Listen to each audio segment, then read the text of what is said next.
Bonjour et bienvenue dans ce nouveau VIP. Aujourd'hui, nous sommes avec Sébastien Lyons, alias Pauvre Diable. Bonjour. Bonjour Astrid. Alors, vous habitez entre les Yvelines et le Portugal. Vous venez de sortir un morceau qui s'appelle Terre d'accueil. On écoute un extrait. Souviens-toi mon grand chéri, surtout ne te fais pas de soucis. T'as pas t'emmène vers une nouvelle vie, faite de bonheur simple, loin de toute folie. Fouzan ne comprend pas tout très bien. Il a très faim, c'est la seule chose qui est claire. Il se glisse contre son père, lui attrape la main. Il a confiance, papa sait toujours quoi faire. Mais le grand monsieur le voit et se moque. Il fait remonter tout le monde dans le bateau. Et pour être sûr qu'il ne revienne pas de sitôt, il met un grand coup de pied dans la coque. Alors, ce morceau raconte le trajet d'un petit garçon syrien qui fuit la guerre avec son papa pour trouver refuge en France. Pourquoi avoir fait un titre sur ce thème-là ? C'est vrai que c'est un sujet qui me touche beaucoup, la condition des réfugiés ou des gens qui essaient d'être réfugiés, les demandeurs d'asile. C'est vraiment quelque chose où ma famille, ma belle famille, ça fait longtemps qu'ils reçoivent des réfugiés. Et moi, j'ai toujours été très touché par ces gens-là qui ont rien demandé à personne et qui doivent vraiment se battre juste pour avoir une vie normale. Et ce qui me frappe souvent aussi, c'est que quand on en parle dans les médias, c'est souvent très déshumanisé. C'est souvent des gros chiffres, ça fait peur, c'est des gens qu'on ne connaît pas, qui ont l'air d'être différents, qui parlent différemment. Et en fait, quand on les rencontre, c'est frappant à quel point c'est les mêmes gens que nous, qui ont la même vie que nous, et qui en fait ont des conditions horribles chez eux, qui essayent de venir, juste de vivre en paix dans un autre pays. Et je m'étais dit, ok, peut-être que moi, ma petite contribution, ce sera de mettre un peu en valeur l'aspect humain de ça. Et c'est ce que j'essaie de faire dans ma chanson, ou de décrire ce qui se passe vraiment. Et je pense qu'il y a plein de gens, surtout à l'heure actuelle, qui se replient un peu sur soi. Et c'est difficile en temps de Covid, on ferme les frontières, on fait tout ça. Mais pour moi, c'était vraiment important de montrer l'humanité de tous ces gens-là et de dire, voilà, si on les rencontre, si on a un peu plus de compréhension de ce qu'ils vivent, et ça permet un peu de voir le problème de façon différente. Et dans le clip aussi, il y a des visages de personnes qui ont fui et qui sont demandeurs d'asile en France, c'est ça ? Voilà, exactement. Donc c'était pareil, c'était important pour moi encore une fois, de faire un clip très réaliste, le plus humain possible. Et je voulais vraiment...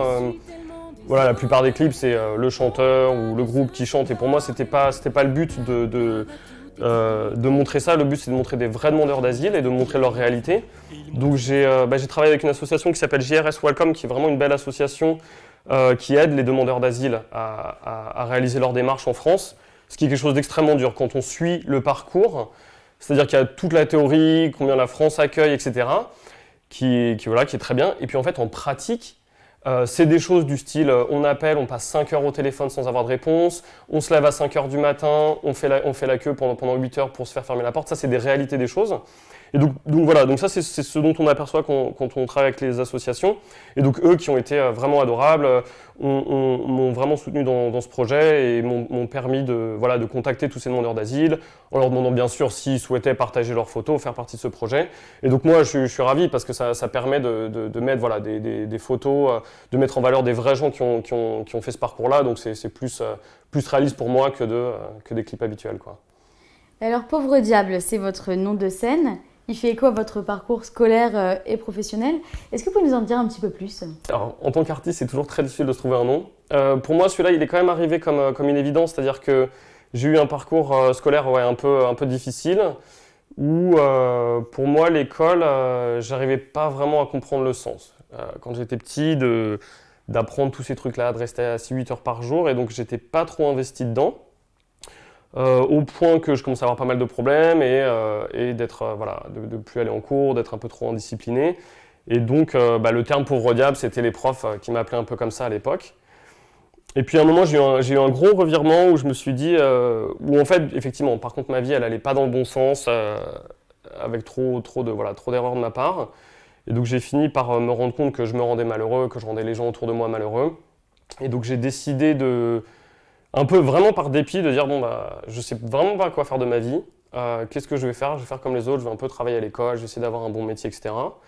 Donc c'est ce que j'ai fini par faire, par travailler vraiment juste par dépit, quoi, et parce que j'avais rien d'autre à faire. Donc j'ai beaucoup travaillé après à l'école pour oublier un peu mes questions existentielles, je dirais. Et je suis devenu un professionnel pour travailler, avoir un bon métier, etc. Puis au bout d'un moment, assez récemment, je me suis regardé dans la glace en me disant, mais ok, je suis plus un pauvre diable au sens de ce que mes profs disent, mais mon regard sur moi-même, c'est moi qui m'ai évalué comme étant un pauvre diable parce que je me suis rendu compte que j'avais une vie qui correspondait pas du tout à ce que je voulais faire. Métro, boulot, dodo, travail, argent, etc. Et donc je me suis dit, c'est pas possible quoi. Et donc je me suis dit, voilà, donc là il y a à peu près 2 ans, j'ai tout quitté, j'ai quitté mon job, j'habitais à Londres, quitté Londres, et puis j'ai déménagé au Portugal pour me lancer vraiment dans la chanson. Et donc pour moi, Pauvre Diable, ça a été un peu ce leitmotiv qui m'a poussé à faire ce changement, quoi. Où est-ce qu'on trouve la force pour passer de trader, hein, si je ne me trompe C'est pas, ça. à Londres, à chanteur au Portugal? Est-ce que c'est le fait de voir qu'on n'est pas heureux dans sa vie en fait, qui nous pousse à partir? Ouais, pour moi, ça a été, je dirais que ça a été pas mal ça, où effectivement, moi je me sentais, donc ouais, effectivement, j'étais trader à Londres, mais voilà, encore une fois, c'était quelque chose que j'avais fait. Je sais pas s'il y a qui que ce soit qui se dit à 10 ans, tiens, mon rêve c'est d'être trader. Je pense qu'il y a personne. Donc moi, c'était pas le mien non plus, mais effectivement, au bout de. Et on est vite pris dans ce truc-là où tout le monde autour de soi dit, ah, bah, c'est génial, t'as un super métier, t'as vraiment réussi dans la vie, etc. Donc c'est vite fait de. Voilà, d'avoir des œillères et de se dire bon bah ok, c'est ça la vie quoi. Et puis en fait non, effectivement à un moment je me suis dit non mais c'est pas possible que ce que je fais n'ait vraiment à ce point-là aucun sens. Donc pour moi effectivement ça a été le moteur. Je dirais même au-delà d'être malheureux, je dirais que c'est surtout la sensation de se dire bon bah je vieillis quand même et ce que je fais n'a vraiment aucun sens pour moi. C'est-à-dire je me lève et je gagne de l'argent pour une entreprise qui en a déjà sans doute trop. Donc je me suis dit ok, je sais pas vraiment c'est quoi le sens de la vie, mais je sais que c'est pas ça, donc je vais essayer autre chose, je vais essayer la musique. Donc ouais, c'était un peu ça l'impulsion. Donc il y a 2 ans, hein, c'est ça que vous avez fait, Ouais, ce environ, basculement. ouais. Donc l'année dernière, vous avez sorti votre premier single, le 1er mai 2020. Voilà. Il s'appelait Hommage aux soignants. Voilà. Les soignants, les réfugiés, est-ce qu'il y a vraiment un côté engagé, militant, voire politique, ou c'est simplement des sujets qui vous touchent et que vous avez envie de coucher sur papier? C'est sûr que tous mes textes là sont assez engagés. C'est ce qui me sort, c'est-à-dire que en fait avec l'écriture c'est assez marrant en fait. Donc moi j'ai découvert pas mal l'écriture du coup récemment, et en fait avec l'écriture moi mon expérience c'est qu'en fait on choisit pas vraiment quoi. Ce qui sort c'est ce qui sort. Et donc c'est vrai que moi c'est les sujets d'actualité qui me touchent. Je pense que comme beaucoup de gens les soignants, l'apport que faisaient les soignants à la société au moment du Covid. Et en plus, moi, mon approche, c'était aussi, j'ai beaucoup de soignants dans ma famille, donc c'est un sujet qui me touche pas mal.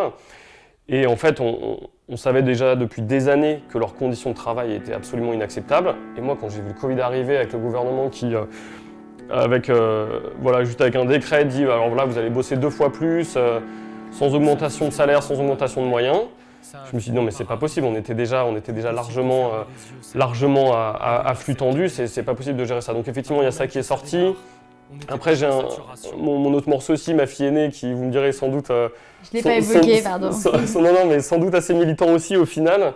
Ou pareil quand ma fille est née, je pense que comme tout le monde, comme tout papa, il y a pas mal d'émotions qui me viennent, et puis au final donc j'ai couché ces émotions sur papier, et c'est vrai que le texte qui me vient d'une certaine façon il est assez militant sur la condition de la femme dans notre société. Donc je sais pas exactement comment répondre à votre question, mais c'est vrai que tous mes textes pour l'instant sont assez engagés. Je pense que les prochains je vais essayer de me forcer à faire quelque chose peut-être d'un peu plus léger, ou je sais pas, mais ouais c'est vrai que pour l'instant c'est ce qui me vient. Et pourquoi vous faites de la musique? Je dirais que je me considère avant tout un écrivain en fait. C'est vraiment les mots pour moi. Donc vraiment, c'est pour ça que j'ai choisi le slam plutôt que je fais la musique depuis longtemps. Mais c'est vrai que j'avais vraiment envie de choisir un genre où on est obligé d'écouter les paroles. C'est-à-dire que voilà, avec la plupart des musiques, on entend beaucoup la performance, on entend beaucoup de chanteurs, beaucoup les sons, etc. Et on n'a pas forcément besoin d'écouter les paroles. Je trouve qu'avec le slam que j'ai choisi, au moins c'est clair. Si vous ne voulez pas écouter les paroles, vous éteignez. Donc voilà, pour moi c'était vraiment les paroles qui sont à l'honneur, donc je me considère presque plus que comme un écrivain, comme un musicien. Après, ce dont je me suis rendu compte en fait, c'est que j'ai écrit quelques livres ou quelques cours d'histoire, et en fait voilà, encore une fois, moi ce que je fais c'est des textes quand même assez courts, avec une émotion précise, avec un message précis. Et j'ai trouvé qu'en fait, ça passait bien sur un morceau voilà, de 3-4 minutes, assez impactant, très clair, qui est plus simple sans doute pour véhiculer un message qu'un livre complet. Donc c'est pour ça que j'ai choisi voilà, la musique et ce genre-là. Alors moi, quand je vous écoute, ça me fait penser à Grand Corps Malade. Ouais. Est-ce que c'est des personnes comme lui qui vous influencent? Ouais, Grand Corps Malade, bien sûr. Vous n'êtes pas la première à me le dire. Grand Corps Malade, oui, bien sûr, c'est vraiment un géant du genre, évidemment. Et puis, je pense enfin, je ressens une sensibilité de sa part qui est assez proche de la mienne, assez proche de ce qui me correspond. Donc oui, des gens comme ça, des gens comme Grand Corps Malade, Abdal Malik, des gens comme ça qui mettent vraiment le texte à l'honneur, qui ont vraiment un message à faire passer, qui sont engagés, qui ont des choses à dire. Ouais, c'est vraiment des gens qui m'influencent et qui me disent, qui me font me dire, ok, c'est une voie de passer par ce média-là pour véhiculer un message. Et donc vous êtes auteur, interprète, qui fait la mélodie quand même, parce qu'il y a quand même un petit peu une musique derrière. Oui, tout à fait. Alors sur ce morceau-là, c'est Christophe Hénin, qui est un super musicien qui a travaillé avec moi. J'essaye souvent de travailler avec d'autres musiciens aussi, mais il y a pas mal de morceaux, je pense que quand même la plupart c'est moi qui les ai composés aussi, qui ai fait la musique derrière, donc moi je fais le piano. Donc j'essaye, donc ça dépend. Donc j'aime bien travailler avec d'autres gens, c'est assez différent de travailler tout seul. L'avantage c'est que ça va vite et le morceau il ressemble exactement à ce que je veux. Mais c'est vrai que travailler avec d'autres musiciens, il y a vraiment quelque chose dans cette tension-là de travailler avec quelqu'un d'autre qui, du coup, c'est pas exactement ce que j'avais en tête au début, mais ça apporte vraiment une dimension autre. Et là, par exemple, Christophe, sur ce morceau-là, j'aurais jamais composé un truc comme ça. Et Christophe est vraiment très talentueux et je trouve que ça met vraiment en valeur la voix et encore une fois d'une façon différente de ce que j'aurais fait. Donc moi, je suis ravi du résultat final. Dernière question, qu'est-ce qu'on peut vous souhaiter pour la suite? Je sais pas, moi ce qui me plairait, mon rêve c'est que mes chansons qu'elles soient un peu véhiculées, qu'elles participent un petit peu à éveiller les consciences sur ces problèmes-là qui sont pas forcément, encore une fois, le sujet des réfugiés en ce moment, c'est pas super sexy parce qu'on est plutôt en train de parler, et je comprends, de se replier sur toi, de fermer les frontières, mais si je peux contribuer un tout petit peu à éveiller les consciences sur ce sujet-là, est-ce que les gens disent ok, il faut se protéger, il faut penser à soi, mais il n'y a pas que ça dans la vie, il y a aussi des gens qui sont plus en difficulté que nous et qui ont besoin d'aide, et j'aurais gagné mon pari. Merci beaucoup Sébastien Lyon. Merci. Je rappelle donc que l'intégralité des profits du titre Terre d'accueil sera reversée à Amnesty International, c'est bien ça? Tout à fait. Merci beaucoup. Merci. Et merci à vous d'avoir suivi cette émission, on se retrouve bientôt dans un nouveau VIP.